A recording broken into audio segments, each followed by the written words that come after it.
Info news update. নববর্ষের প্রথম দিনেই দুর্ঘটনা চরিলামে। দুটি যাত্রীবাহী গাড়ির সংঘর্ষে আহত হন এক বৃদ্ধা সহ একাধিক যাত্রী। দুর্ঘটনার পর আহতদের দ্রুত উদ্ধার করে স্থানীয় হাসপাতালে চিকিৎসার জন্য নিয়ে যাওয়া হয়। আহতদের মধ্যে কয়েকজনের অবস্থা আশঙ্কাজনক বলে জানা গেছে। খবর পেয়ে ঘটনাস্থলে পৌঁছায় বিশালগড় থানার পুলিশ। দুর্ঘটনার জেরে কিছু সময়ের জন্য যান চলাচল ব্যাহত হয়। এই সময় মুখ্যমন্ত্রীর কনভয় যাওয়ার পথে পড়লে পুলিশকে সিএমকে পাস দিতে বেশ হিমশিম খেতে হয়।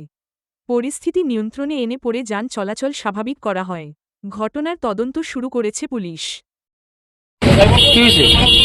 তো দুটা বাস ওভারটেক করতে গিয়ে একটা পিছনে একটা লাগাই দিয়েছে। বহুত মানুষ ইনজুরি হয়েছে এবং কি অনেক বৃদ্ধ মহিলারাও আছে। কোন জায়গাতে হয়েছে ঘটনাটা? জয়রাম স্কুলের সামনে। আমরা ফায়ার সার্ভিসে খবর দিয়েছি নি? হ্যাঁ, ফায়ার সার্ভিসের খবর দেওয়া হয়েছে। পুলিশের খবর দেওয়া কি করছে তারা? আইটার সার্ভিস। কতজন টোটাল ইনজুরি হয়েছে আনুমানিক?